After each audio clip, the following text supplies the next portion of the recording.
ആകാശ് തില്ലങ്കേരി ഉപയോഗിച്ച ജീപ്പ് കസ്റ്റഡിയിലെടുത്ത police jeep ഇന്ന് പുലർച്ചെ കണ്ണൂർ പനമരത്തെത്തിച്ചു. കേസെടുത്തതിന് പിന്നാലെ ജീപ്പ് പഴയപടിയാക്കിയിട്ടുണ്ട്. വിവരങ്ങളുമായി അർജുൻ പി.എസ്. ചിരിയാണ്. അർജുൻ, ജനം TV ആണ് ഈ ഒരു വാർത്ത. വയനാട്ടിൽ അദ്ദേഹത്തിൻ്റെ റോഡ് ഷോയുമായി ബന്ധപ്പെട്ട ആകാശ് തില്ലങ്കേരിയും കൂട്ടുകാരുടെയും റോഡ് ഷോയുമായി ബന്ധപ്പെട്ട ഒരു വാർത്ത പുറത്ത് കൊണ്ടുവന്നത്. തുടർന്നാണ് RTO അടക്കം മോട്ടോർ വാഹന വകുപ്പ് അടക്കം ഈ ഒരു വിഷയത്തിൽ ഇടപെട്ടിരിക്കുന്നതിന് പുതിയ നടപടിയുമായി ബന്ധപ്പെട്ട വിശദാംശങ്ങൾ. തീർച്ചയായും സുരേഷ്, ജനം TV ആണ് ഈ വാർത്ത ആദ്യം തന്നെ പുറത്തുവിട്ടത്. കഴിഞ്ഞ ഞായറാഴ്ചയായിരുന്നു ഇത്തരത്തിലുള്ള ഒരു സംഭവം ഉണ്ടായത്. അതായത് ഇത്തരത്തിൽ വാഹനം കൊണ്ടുവരികയും സീറ്റ് ബെൽറ്റ് ഇടാതെ ഓടിക്കുകയും ചെയ്യുന്ന ഒരു സാഹചര്യം ഉണ്ടായി. മാത്രമല്ല അത്തരത്തിൽ മോഡിഫൈ ചെയ്ത വാഹനമാണ് പുറത്തേക്ക് ഇറക്കിയത്.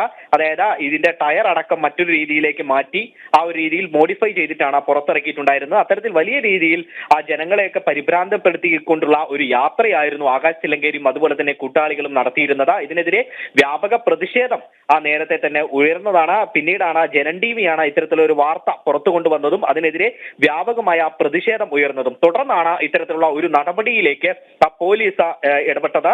ആദ്യമൊക്കെ പോലീസിന്റെ ഭാഗത്ത് നടപടി ഉണ്ടായിരുന്നില്ല എങ്കിലും വിടാതെ ജനം TV ഈ വാർത്തയെ പിന്തുടരുന്നതിനെ തുടർന്നാണ് ഈ ഇത്തരത്തിൽ ഒരു നടപടി സ്വീകരിക്കുന്നത്. ഇത്തരത്തിൽ ഈ വാഹനത്തിന്റെ രജിസ്ട്രേഷൻ മലപ്പുറം സ്വദേശിയുടേതാണ്. അത്തരത്തിൽ ആ ഒരു അന്വേഷണത്തിലാണ് പിന്നീട് വാഹനം കണ്ടെത്തുകയും എന്നാൽ തന്നെ ഈ വാഹനത്തിന്റെ ഈ ടയർ ഇപ്പോൾ മാറ്റിയിട്ടുണ്ട്. നേരത്തെ ഉണ്ടായിരുന്ന ടയർ അല്ല, അത് മാറ്റിയിട്ടുണ്ട്. അത്തരത്തിലാണ് ഇപ്പോൾ ഉള്ളത്. അതായത് ആകാശ് തില്ലങ്കേരിയുടെ ഇത്തരത്തിൽ സീറ്റ് ബെൽറ്റ് ഇല്ല, ഇത്തരത്തിൽ വലിയ രീതിയിലുള്ള ഒരു നിയമലംഘനം നടന്നിരിക്കുന്നു. അതിനുശേഷമാണ് നമ്മുടെ വാർത്ത കണ്ടതിന് ശേഷം ഇത്തരത്തിലുള്ള ഒരു നടപടി സ്വീകരിക്കുന്നത്. ഇപ്പോൾ എന്നിരുന്നാൽ തന്നെയും അദ്ദേഹത്തിന്റെ വണ്ടി ഈ ആകാശ് തില്ലങ്കേരി ഉപയോഗിച്ച വണ്ടി എന്തിനാ തന്നെ ഇപ്പോൾ പനമരം സ്റ്റേഷനിലേക്ക് കൊണ്ടുവന്നിട്ടുണ്ട്.